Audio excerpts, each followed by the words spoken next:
How did all of this get started? That is a really good question. I'm a survivor of multiple traumas, and it took me years and years and years to recover.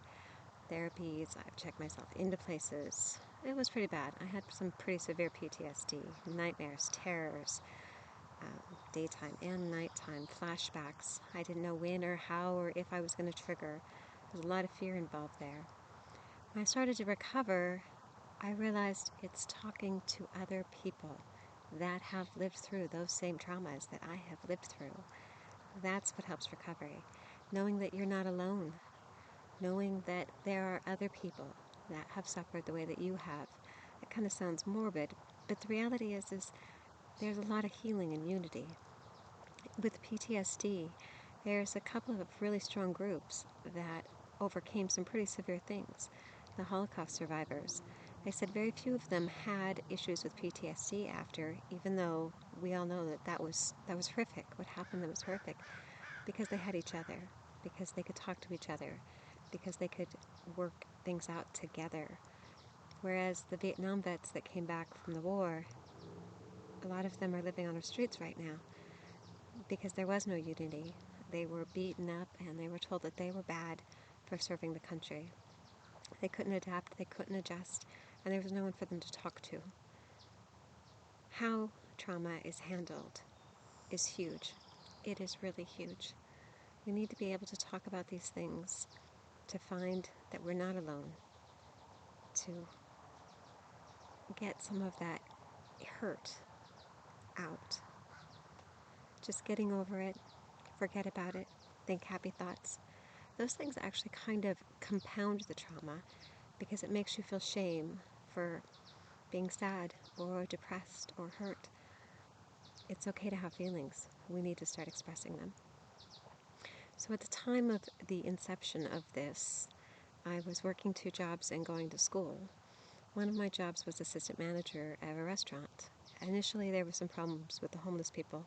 They were clogging the toilets because they were coming in and using them to bathe. I didn't have a problem with it. I felt that we were open to the public and there's no reason to discriminate. And if they needed a restroom and a place to wash themselves, that I was going to leave the bathrooms open for them. A little bit after that, I was training at a different restaurant. I went in at 6 o'clock in the morning. A disabled, homeless, female, midget with cancer had come in the middle of the night. She had gotten something to eat, but didn't have any money to pay for it. I live in America, but the only solution to that is to call the police. I've done some scummy things in my life, but calling the police on someone who just needed something to eat and a warm place to stay definitely tops the list. I didn't stop there. About 2 weeks later, a waitress had gotten a phone call. She was hysterical, absolutely hysterical. Apparently her son-in-law had been shot. She had lost her husband just a couple years before that, again, from a shooting here in America. So, managing a restaurant, do you fire her? Do you replace her? She's not making her shifts. Yeah, she's dealing with the police, she's dealing with morgues, where to bury her loved one, loss from another shooting in one person's life. I couldn't take it. I could not take it. Yes, I'm doing better. I can sleep at night. I've overcome PTSD. But there are so many others that are still suffering. So I've been working on these sites ever since. But the mental health aspect of PTSD isn't all that there is. People are hungry. People are cold. People's water is getting shut off. Electricity. We need physical resources too. America's the land of plenty. And there's 1.5 million charities out there helping people. But getting a hold of them and finding the one near you is almost impossible. The SEOs and the paid advertisements and the Google search, and if you put in Washington, you could end up on either coast or some county in between. So Stronger US is to help people in America find the resources that are near them. Ptsd.online is for people that are suffering, to connect with other people, find some healing. PTSD sucks. That's me in my life. When I did find recovery and healing, it was because I had to get all the noise out. Everybody else's opinions, everybody else's, well, if you did this, you'd be happy. If you did that, you'd be happy. Oh, maybe you should try this medication. Oh, maybe you should do that.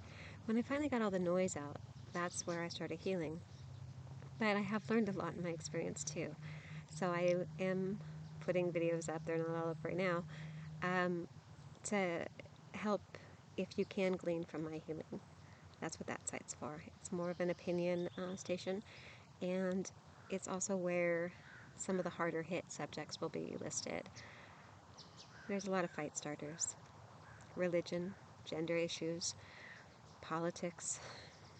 If there's going to be a fight, I'd like it separated from the other side. So that's where that one's at. Stronger Together Services. Guess what? All of these other sites need funding. I've been working fundraisers pretty much all my life from every capacity, setting them up, getting them together, to busting the tables. So that's the site for fundraising, and that's where I'm hoping some of us other charities, nonprofits, all of us, can start fundraising together. The profit companies do it all the time. They unite, they share expenses, and they make a lot of money. So I think the nonprofits and the charities need to do the same thing. Let's put our resources together, pool things together, and let's make things fun. Instead of just a boring dinner someplace, let's put on events, things that people want to go to, ways to share the resource, ways to recruit volunteers, and maybe we can get some funding. We need to take some advice from the profit companies, right? Let's put some butts in the seat, as they call it. So anyways, that's how this kind of got started. It was just too much trauma. Something needs to be done. So that's it. Still working on it, doing the best I can. And the videos and the sites will get updated the best. It's been kind of just me. So I did drop out of grad school to do this, but I'm down to only one job now. I'm doing the best I can. So please be patient, and thank you. Thank you for being here.